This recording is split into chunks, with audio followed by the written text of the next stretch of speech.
श्री कृष्ण कहते हैं, जब भाग्य आपके पक्ष में होता है तब आप कम मेहनत करके भी सफलता को प्राप्त कर सकते हैं।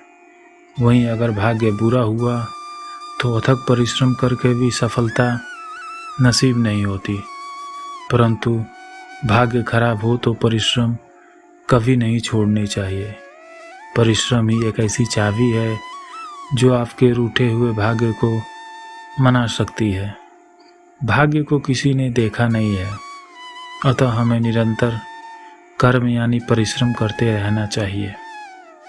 गीता में श्री कृष्ण कहते हैं, अपने कर्मों के द्वारा अपने भाग्य का निर्माण किया जा सकता है। जीवन में सुख दुख धूप छांव की तरह आते जाते रहते हैं। मनुष्य को बस अपना कर्म करते रहना चाहिए, वहीं आपके भाग्य को बदल सकता है। चिंता नहीं करनी चाहिए, क्योंकि समय हर एक समान नहीं रहता।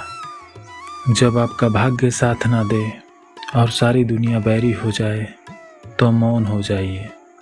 गुस्सा ना करें, किसी से मारपीट ना करें। जो मिल गया उसे स्वेच्छा से ग्रहण करें। बस अपना कर्म करते जाएं और भाग्य परिवर्तित होने का इंतज़ार करें। हमारे जीवन में भाग्य का शक्तिशाली होना अति आवश्यक है। भाग्य के शक्तिशाली होने पर ही मनुष्य नई ऊंचाइयों को प्राप्त कर सकता है।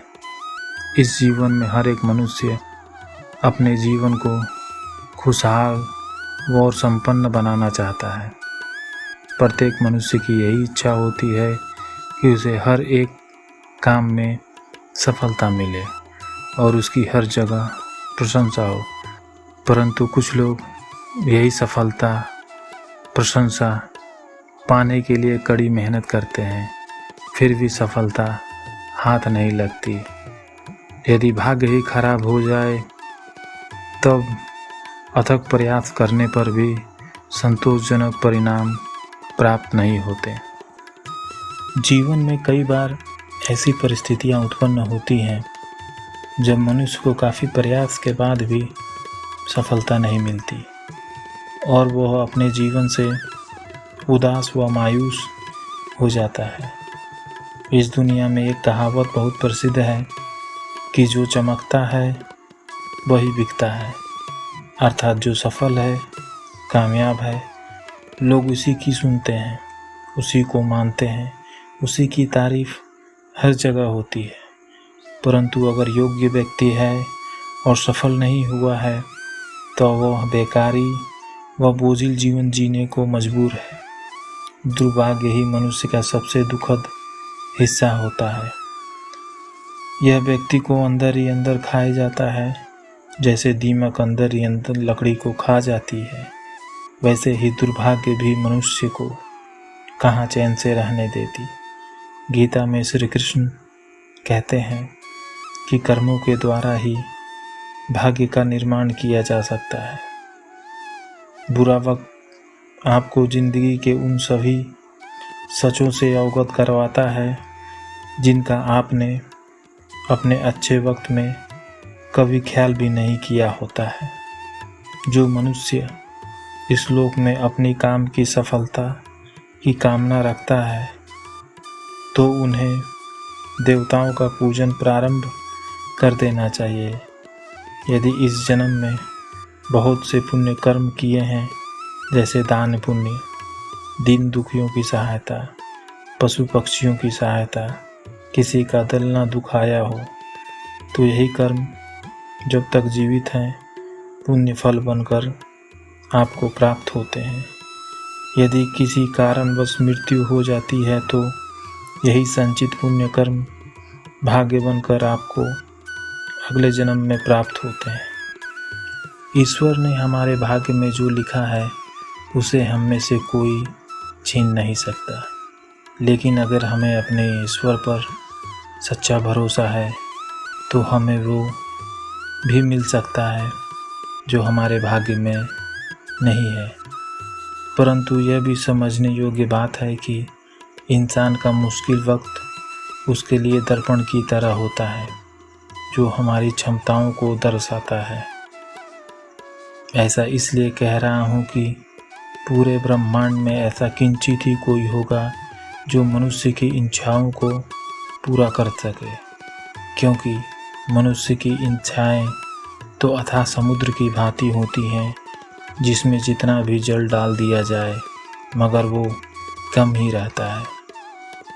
आज अगर ये इच्छाएं पूरी हुई तो कल दूसरी जन्म लेंगी, कल दूसरी पूरी हुई तो परसों कोई और जन्म लेंगी। अगर आप जीवन में असफल होते हैं तो आपको दोबारा प्रयास करने में कभी घबराना नहीं चाहिए, क्योंकि जब आप दोबारा प्रयास करते हैं तो आपकी शुरुआत शून्य से नहीं बल्कि आपके अनुभव से होती है। फल की अभिलाषा छोड़कर जो मनुष्य कर्म को अपने जीवन में महत्व देता है वो अपने जीवन को सफल बनाता है। एक बार की बात है, एक गांव में एक किसान रहता था। उसके परिवार में उसकी पत्नी तथा 2 बच्चे थे। लड़के का नाम मोहन तथा लड़की का नाम कमला था। वह बहुत ही गरीब था। विरासत में उसे ज़मीन का एक टुकड़ा मिला था जो पहाड़ी के समीप थी, मगर वो बंजर भूमि थी। वो अपने ज़मीन पर खेती नहीं कर सकता था क्योंकि ज़मीन बंजर थी। वह दूसरों के खेतों में जाकर मजदूरी किया करता था और वहाँ से जो थोड़े पैसे मिलते थे उसी से उसके घर का चूल्हा जला करता था। सब कुछ ठीक चल रहा था, परंतु एक बार वर्षा न होने के कारण फसल हुई नहीं, और जब फसल नहीं हुई तो उसे काम नहीं मिला। वह दिन रात चिंतित रहने लगा। उसके घर में अन्न का एक दाना भी न बचा। पत्नी और बच्चों के लिए अपने रिश्तेदारों के घर जाता तो वहाँ से कुछ अन्न लाता, अपनी पत्नी और बच्चों को खिलाता। एक दिन उसने सोचा कि ऐसा कब तक चलेगा, मैं कब तक दूसरों से खाने के लिए अन्न मांगता फिरूंगा। फिर उसने अपनी उसी बंजर भूमि पर खेती करने का फैसला लिया। चमकती धूप में जब वो अपने खेतों को जोतता था तब लोग उसका उपहास उड़ाते थे। कहते थे कि आज तक तुम्हारे बाप दादाओं ने इस ज़मीन पर फसल नहीं उगा पाई तो क्या तुम उगा पाओगे। वो सबकी बातों को सुनकर भी अनसुना कर देता था। उसकी आंखों के सामने तो उसकी पत्नी और बच्चों का भूख से तड़पता हुआ चेहरा नजर आने लगता था। ऐसा कई दिन गुजर गए। उसने पूरी बंजर ज़मीन को बड़ी मेहनत से जोत कर उपजाऊ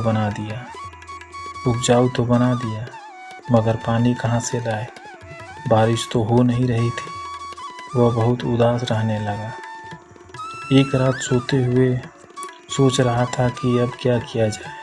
सिवाय आत्महत्या के दूसरा कोई उपाय भी तो नज़र नहीं आ रहा है, क्योंकि वह अपने परिवार को इस हालत में नहीं देख सकता था। उसी रात बारिश हुई। पूरे गांव में कहीं भी बारिश की एक बूंद भी नहीं गिरी, मगर उस पहाड़ी पर जहां उसका खेत था वहीं पर बारिश हुई। किसान ने जब यह देखा तो बहुत ही प्रसन्न हुआ। उसने खुशी खुशी खेतों में बीज डाला। इस कहानी से हमें यही सीख मिलती है कि परिस्थितियाँ चाहे जैसी भी हो, हमें अपना कर्म नहीं छोड़ना चाहिए। अगर कर्म सही है तो प्रकृति को भी अपना निर्णय बदलने पर मजबूर किया जा सकता है।